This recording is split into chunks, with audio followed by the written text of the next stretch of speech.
in the aftermath of the attack. They've called the attack, quote, Islamist-related terrorism. Plenty more coming up this hour and the coming hours as well. For now, over to you, Aisha. Hannah, thanks very much.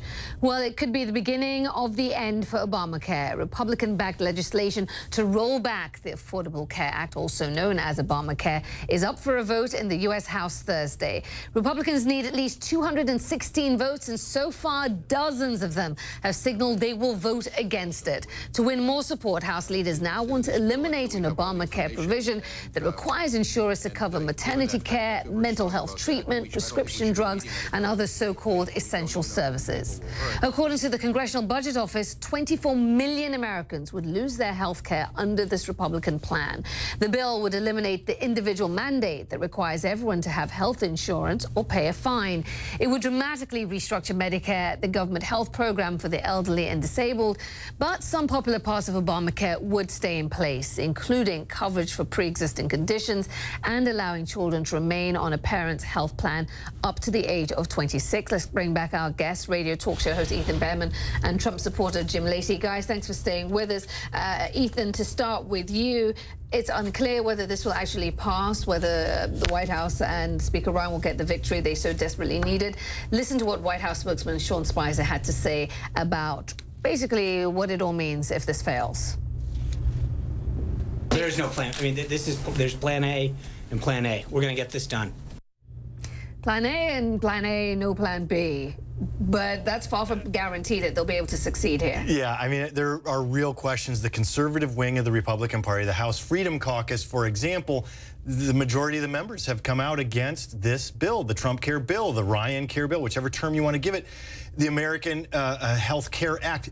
22 of them, if they say no, and the last number I checked was still 23 of them are saying no. If 22 of them say no, this bill will fail. Plus, you still have the Senate to deal with, let alone the House. I mean, I think this was not the right move. They didn't go far enough for the actual Republicans and the conservatives. James, to ask you now, Massey, Congressman Massey, Thomas Massey, had a stark warning for the president should this bill actually pass. Take a listen to what he had to say earlier on CNN. We're afraid he's a one-term president if this passes. We are trying to save him.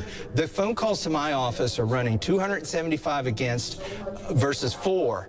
Only 4 votes from my constituents are in favor of this. So this electorally, voting for this is bad today, and it's going to be really bad in 2 or 3 years when the changes start kicking in and health insurance prices start going through the roof.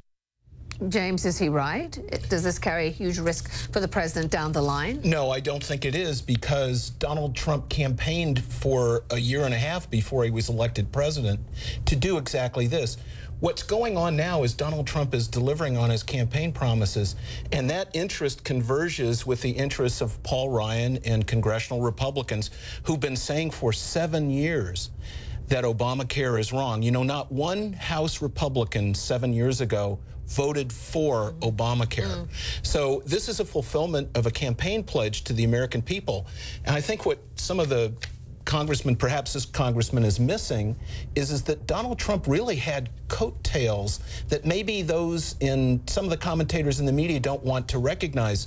If you go back and do an analysis, Donald Trump won 230 congressional districts. In other words, he was elected president in 230. Hillary Clinton only 205. But is your point he probably beat Massey in his own congressional district. Your point being he carried all these districts, so he has the support in these districts for this health care bill. But is this the bill that the American people were expecting? I mean, that's the question. Yeah, I think that that's a fair question because it's such an enormous bill.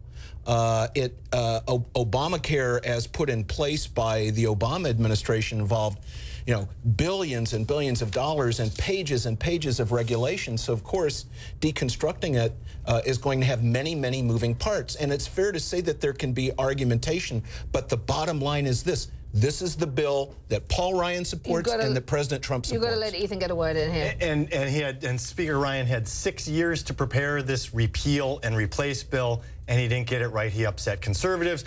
Clearly not a single Democrat is going to vote for this. And by the way, it's going to be done on the backs of those who have the least economic means and those who are the most sick. and that is going to hurt them in 2018. Well, we're counting down to the vote. We shall see if it passes. I think one thing we can all agree on is the White House needs this win.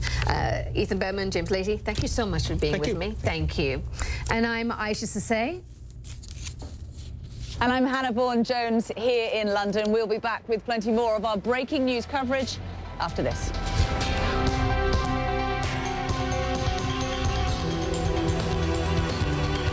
Millions of people wear prescription glasses. But what if they break, get lost, or your prescription changes?